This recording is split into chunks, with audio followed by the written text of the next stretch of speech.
बोले वृंदावन बिहारी लाल की। आप सबसे हमारी प्रार्थना है, बहुत सावधानी से सुनिएगा। श्री राधा तत्व समझ पाना सबके बस की बात नहीं है।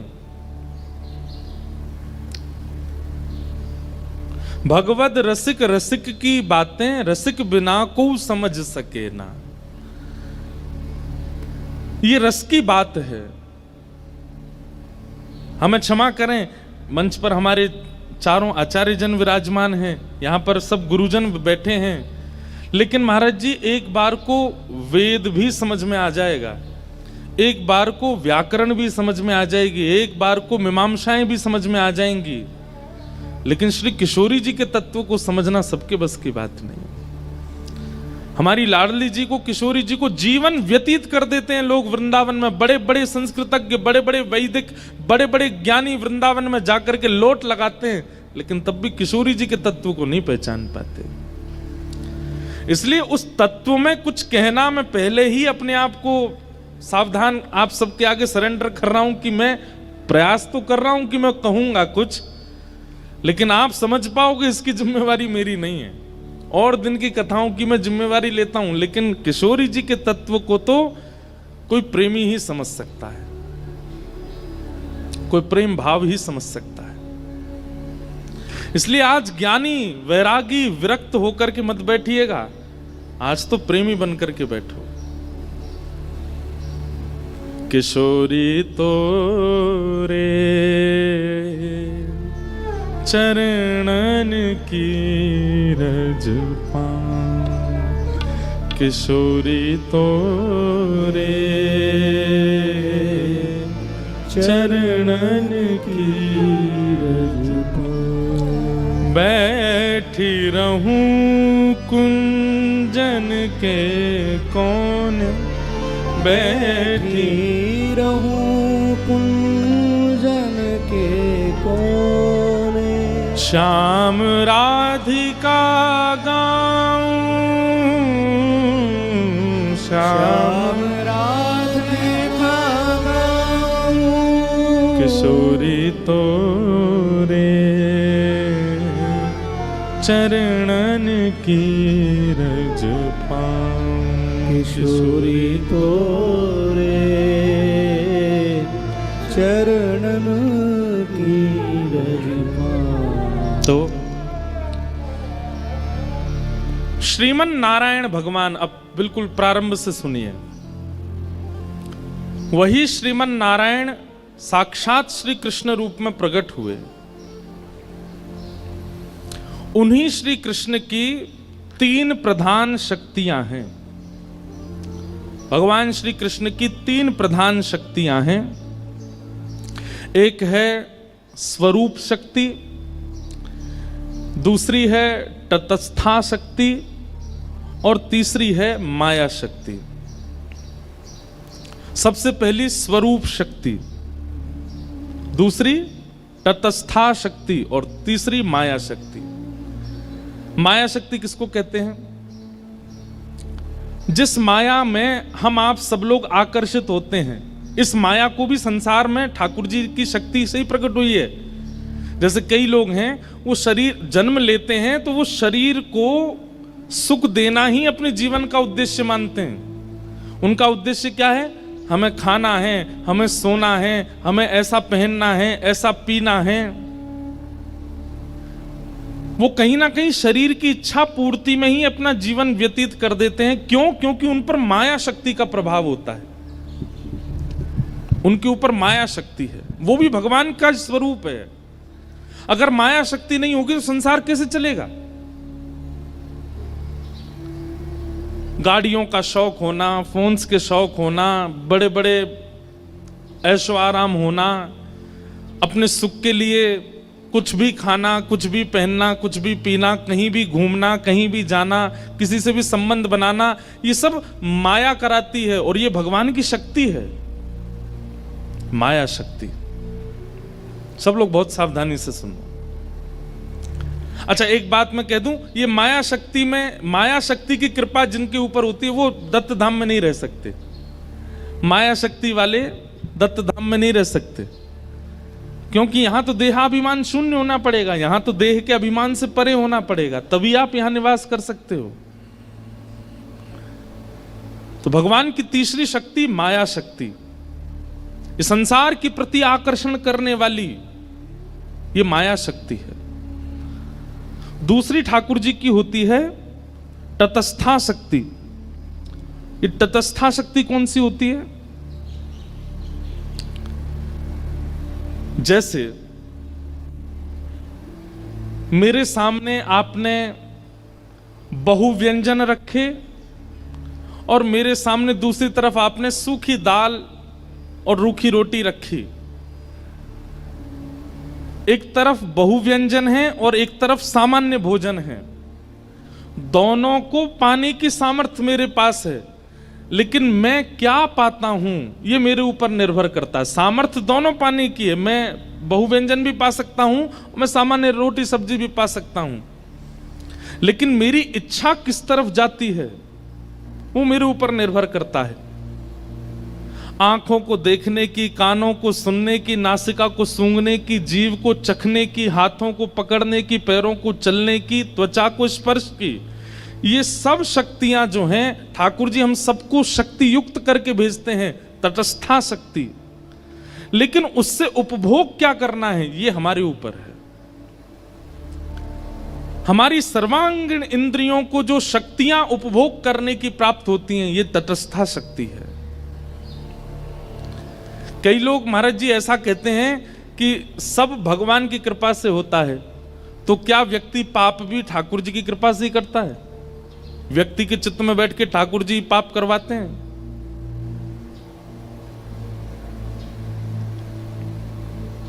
बात ऐसी है, करंट तो निकला है, अब उसका उपयोग करके या तो उससे बल्ब जला लो, या तो उससे पंखा चला लो, या तो उससे एसी चला लो, या तो कूलर चला लो, और या फिर उसका दुरुपयोग करके किसी के हाथ में पकड़ा दो, उस मर जाएगा। शक्ति तो निकली है, शक्ति तो प्रवाहित हुई है, उसका सदुपयोग और दुरुपयोग हमारे हाथ में है। हमारी सर्वांगीण इंद्रियों को जो उपभोग करने की शक्ति प्राप्त है ये तटस्था शक्ति है। और पहली शक्ति ठाकुर जी की है स्वरूप शक्ति। स्वरूप शक्ति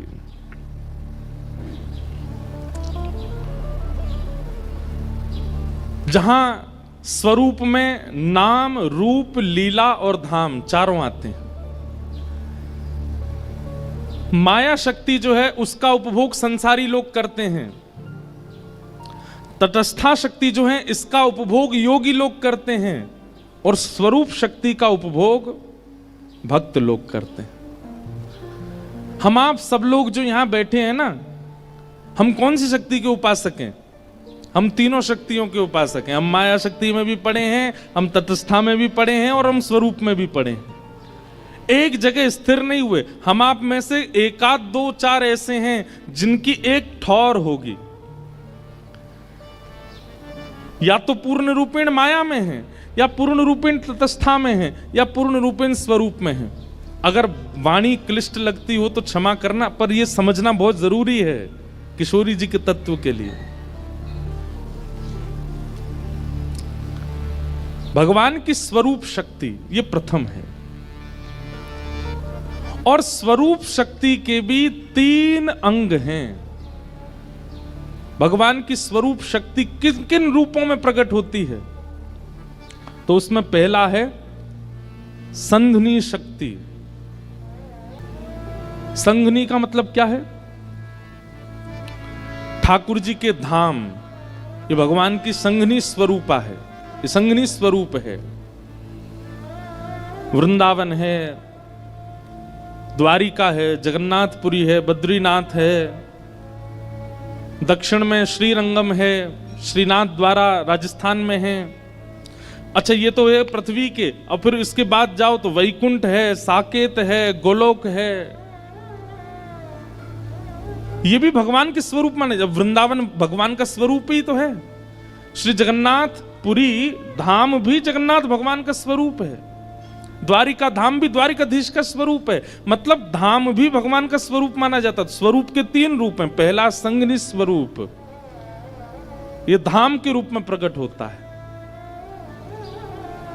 बहुत सावधानी से सुनो। दूसरा है स्वरूप का रूप, संवित रूप, संवित स्वरूप। ये संवित स्वरूप कौन सा होता है? ज्ञान। कई बार आप धाम नहीं जाते, कई बार आप ठाकुर जी का प्रत्यक्ष दर्शन नहीं करते, लेकिन कथा में सुनाया गया जो ज्ञान है, उस ज्ञान से ही आपको ठाकुर जी का अनुभव होने लग जाता है। ये कथा, ये भी तो ठाकुर जी का स्वरूप है। वक्ता मंच से बोलता है, श्रोता को अनुभव होने लग जाता है। ये संवित स्वरूप है। और तीसरा स्वरूप है आह्लादनी स्वरूप, आह्लादनी शक्ति। समझ रहे हैं ना आप सब भावों को? 3 प्रकार की शक्तियां, उन 3 प्रकार की शक्तियों में प्रथम शक्ति स्वरूप शक्ति। उस स्वरूप शक्ति के 3 अंग हैं, संघनी, संवित और आह्लादनी। जिसमें संघनी स्वरूप जो है वो धाम का है, संवित स्वरूप जो है वो कथा का है, और आह्लादनी स्वरूप जो है वो प्रेम का है।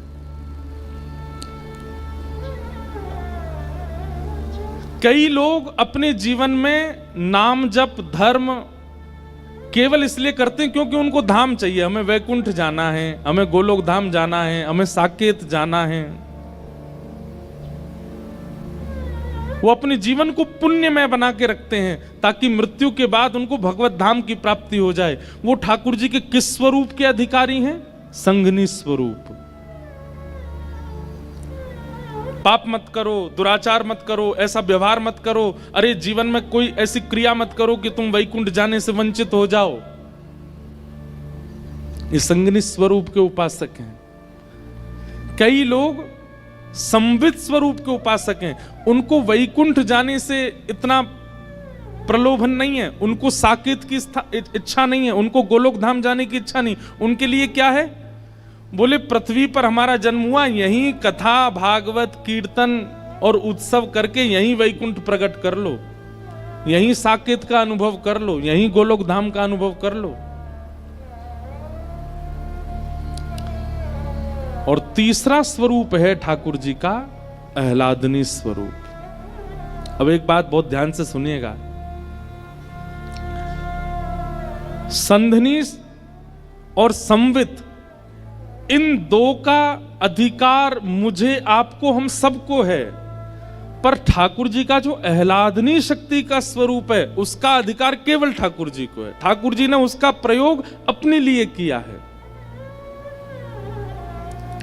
भाई हम सबका स्वरूप होता है कि हम कुछ अंश परिवार वालों के लिए रखते हैं, कुछ अंश मित्रों के लिए रखते हैं, कुछ अंश व्यवहार के लिए रखते हैं, कुछ अंश संसार के, और कुछ अंश अपने लिए भी तो रखते हैं। अभी तक हमने जितने नाम बताए, स्वरूप शक्ति, तटस्था शक्ति, माया शक्ति, संघनी शक्ति, संवित शक्ति, ये सब ठाकुर जी ने सबके लिए बनाई। एकमात्र एक ऐसी शक्ति है जिसको अपने लिए प्रयोग किया, आह्लादनी शक्ति। और वह आह्लादनी शक्ति कौन है? श्री कृष्ण का धाम संघनी शक्ति है, श्री कृष्ण का ज्ञान संवित शक्ति है, और श्री कृष्ण के भीतर उत्पन्न होने वाला आनंद, प्रेम, उन्माद, उत्साह, वो आह्लादनी शक्ति श्री राधा रानी है, श्री किशोरी जी हैं।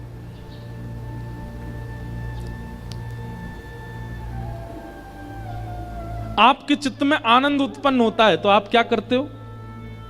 आप उसको हंस करके प्रकट कर देते हो, आप उसको नाच करके प्रकट कर देते हो, आप उसको खेल करके प्रकट कर देते हो, आप उसको तैयार होकर प्रकट कर देते हो, आप कुछ बना करके प्रकट कर देते हो। ठाकुर जी के चित्त में जब आनंद उत्पन्न हुआ तो ठाकुर जी हंसे नहीं, नाचे नहीं, ठाकुर जी ने कुछ बनाया नहीं, कुछ गाया नहीं, अपने उस समस्त आनंद को, जो नाचता भी है, जो गाता भी है, जो हंसता भी है, जो श्रृंगार भी करता है, जो सब प्रकार से आकर्षक है, ठाकुर जी का वह हृदय का आनंद ही किशोरी जी के रूप में प्रकट हो गया है। आपका आनंद आपसे विलग नहीं होता, आपका आनंद आप में ही दिखने लगता है, पर ठाकुर जी का आनंद विलग होकर के सन्मुख प्रकट हो गया। वो किशोरी जी हैं, वो श्री राधा रानी है, वो ठाकुर जी की आह्लादनी शक्ति।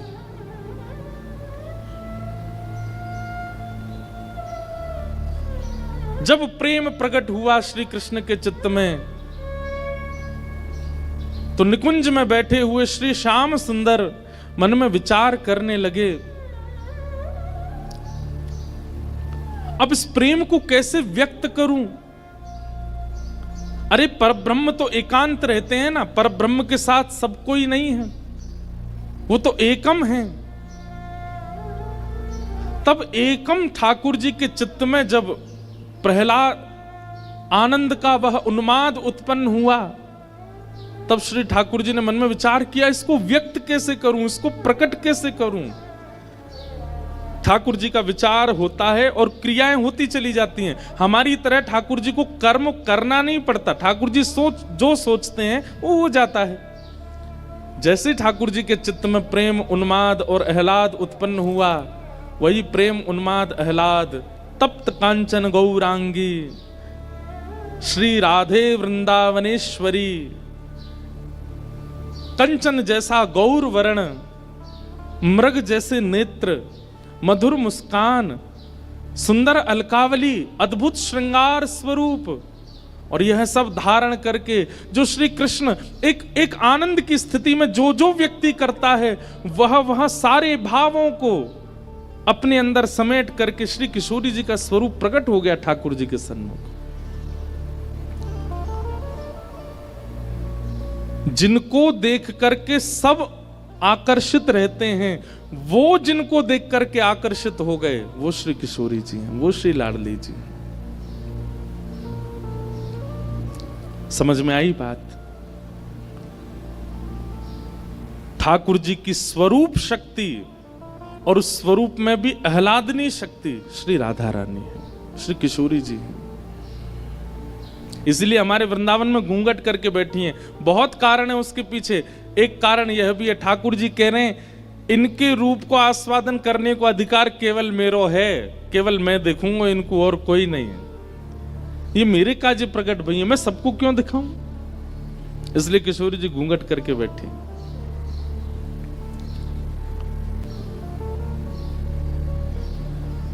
किशोरी जी का प्रादुर्भाव निकुंज में हुआ। अच्छा, हमारी श्री लाडली जी का प्राकट्य बरसाना में हुआ, ये बाद की बात है, पर श्री किशोरी जी और ठाकुर जी इन दोनों की लीला निकुंज में तो कल्प कल्पांतरों से चल रही है, आज से नहीं चल रही है। महादेव किसका ध्यान करते हैं? ब्रह्म बैठ करके किसका चिंतन करते हैं? ये इंद्र कभी कभी तपस्या करने बैठता है, किसका चिंतन करता है? क्यों? नारायण तो इनके सामने है, भगवान तो इनके सामने साक्षात बैठे हैं, इनको चिंतन करने की आवश्यकता क्या है? मानव ध्यान करता है, मानव तपस्या करता है, ये बात समझ आई, पर देवता भी तपस्या करते हैं, वे भी ध्यान में जाते हैं। वो किसका ध्यान करते हैं? वो अपनी ध्यान धारणा समाधि के साथ उसी निकुंज में प्रवेश कर जाते हैं। प्रियतम विराजमान है।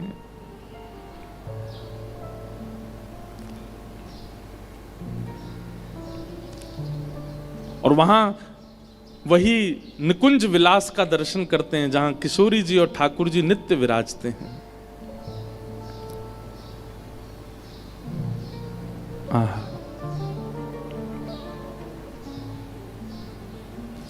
श्री कृष्ण पूरे जगत को आनंद देते हैं, पर श्री कृष्ण को आनंद देने वाली श्री राधा रानी है।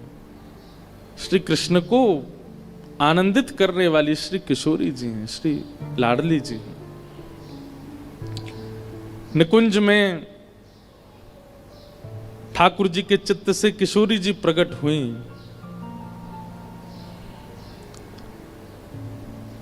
सुख मिला, ठाकुर जी को आनंद मिला, लेकिन थोड़ी देर बाद मन में इच्छा हुई कि केवल अकेले हम दोनों हैं, यह सुख, यह इसका विस्तार और भी होना चाहिए। तो ठाकुर जी के चित्त से किशोरी जी प्रकट हैं और फिर किशोरी जी के चित्त से अष्ट सखियां प्रकट हैं। अष्ट सखियों का प्रादुर्भाव हुआ है। और वो अष्ट सखियां कौन कौन हैं? किशोरी जी ने मन में विचार किया कि श्याम सुंदर को सुख देना है, तभी सबसे पहली सखी श्री ललिता जी प्रकट हुई। और ललिता जी की सेवा क्या है? ललिता जी बीड़ी भोग पधराती हैं, ठाकुर जी को बीड़ा पवाती हैं निकुंज में। ललिता जी, तभी मन में विचार हुआ और श्याम सुंदर को और सुख देने का विचार हुआ। तब दूसरी सखी प्रकट हुई, कौन? श्री विशाखा जी। और विशाखा जी की सेवा क्या है? ठाकुर जी को वस्त्र धारण कराना, अलंकार धारण कराना, इसकी सेवा श्री विशाखा जी की है। और विचार किया, तब किशोरी जी के चित्त से तीसरी सखी प्रकट हुई, श्री चित्रा जी।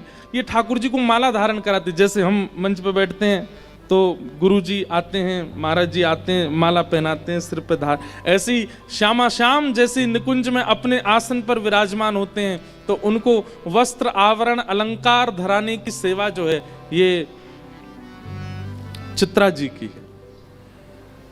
ये चित्रण करती हैं कि आज निकुंज में श्यामा श्याम ऐसे दिखने चाहिए, तो वैसे वस्त्र, वैसे आभूषण, वैसी माला, उसका चिंतन करके लाती हैं और श्री ठाकुर जी को धारण कराती हैं। और भी कई सेवाएं हैं इनकी। अच्छा, एक बात और सुनिएगा, ये अभी प्राकट्य की कथा हम सुन रहे हैं निकुंज में, जहां नित्य श्यामा श्याम की लीला चलती है। बरसाना में, ब्रजमंडल में इनका प्राकट्य कैसे हुआ, वो कथाएं अलग हैं।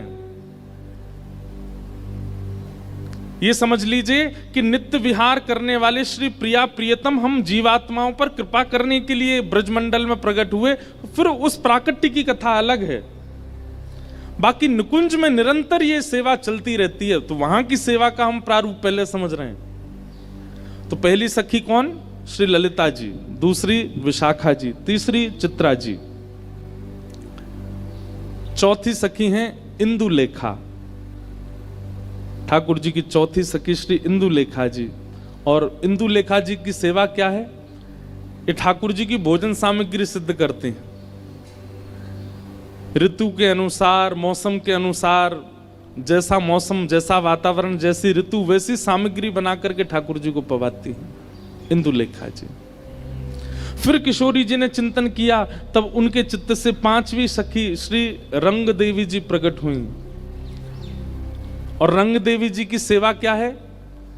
प्रिया प्रियतम दोनों जब सेज पर विराजमान हो जाते हैं, तब उनकी सुंदर पत्रावली बनाना। आज ऐसे पत्रावली बनेगी, आज मयूर बनेंगे गाल पर, आज सुंदर सुंदर ऐसे गोल गोल कुंड जैसे बनेंगे, आज ऐसे केसर के चंदन आएंगे, आज शीतकाल ज्यादा है तो केसर का चंदन नहीं लगेगा, आज ठाकुर जी को अन्य सामग्री, मतलब रूप के श्रृंगार की सेवा श्री रंग देवी जी की है।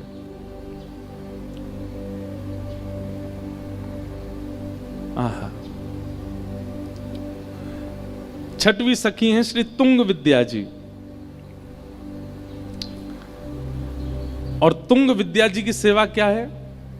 जब प्रिया प्रियतम दोनों श्रृंगार करके सेज पर विराजमान हो जाते हैं, तब उनके सम्मुख नृत्य करना, गान करना, सुंदर सुंदर राग रागनियों को प्रस्तुत करना, विविध विविध प्रकार के नृत्यों को तैयार करके श्री प्रिया प्रियतम का विलास करना, ये तुंग विद्या जी की सेवा है।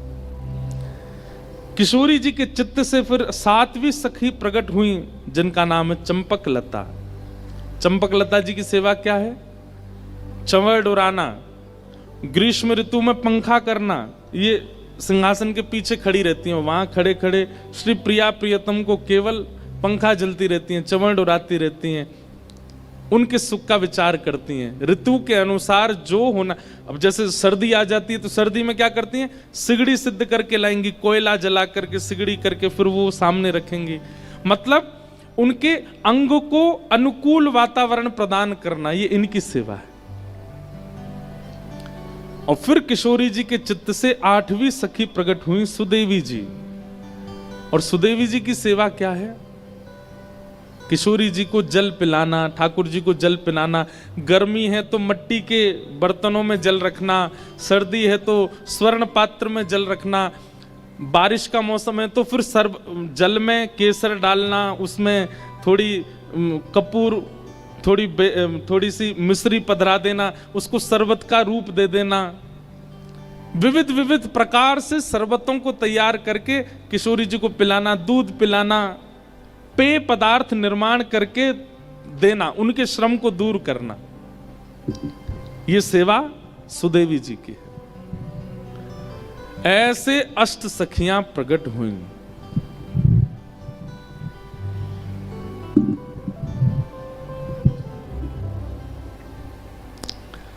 ये अष्ट सखियां प्रकट हुई। और महाराज जी इतना ही नहीं, फिर इन 8 की एक एक के चित्त में से 8 सखी और प्रकट हुई। जैसे ललिता जी की 8 सखियां और हैं।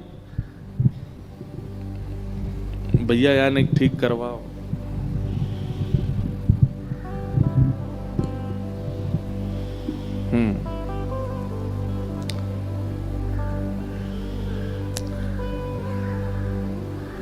ललिता जी, विशाखा जी, चित्रा जी, इंदु जी, रंग देवी जी, तुंग विद्या जी, चंपकलता जी और सुदेवी जी, ये अष्ट सखियां हैं ठाकुर जी की। ये सब कहां से प्रकट हुई, किशोरी जी के चित्त से इनका प्रादुर्भाव हुआ। अब इसकी मूल बात को मत भूलिएगा, ये सब हैं कौन, श्री राधा रानी से लेकर के सुदेवी तक, ये सब ठाकुर जी की स्वरूप शक्ति है। और इस स्वरूप शक्ति का प्रादुर्भाव आह्लादनी शक्ति से हुआ। स्वरूप शक्ति की भी 3 शक्तियां, जिनमें 2 सबके लिए हैं और 1 ठाकुर जी के अपने सुख के लिए है, अपने आनंद के लिए है, अपने विलास के लिए है। और उस आह्लादनी शक्ति में से श्री किशोरी जी और अष्ट सखियां प्रकट हो गए। इसलिए किशोरी जी ठाकुर जी से विलग नहीं है, किशोरी जी ठाकुर जी से अलग नहीं। अब है गयो, अब रख दो, अब गिरे को तो ले लेंगे। हाँ, ठाकुर जी से विलग नहीं, ये एक ही है। एक अष्ट सखियों का बहुत सुंदर पद है। इन अष्ट सखियों की भी चर्चाएं हम सुनेंगे, इनके बालपन की कथा लीला। अष्ट सखियों को प्रणाम करो, क्योंकि श्री जी की सेवा में हम प्रवेश करें उससे पहले सखियों का आवाहन कर लें कि वे आकर के व्यवस्थित करें इस संपूर्ण सेवा को।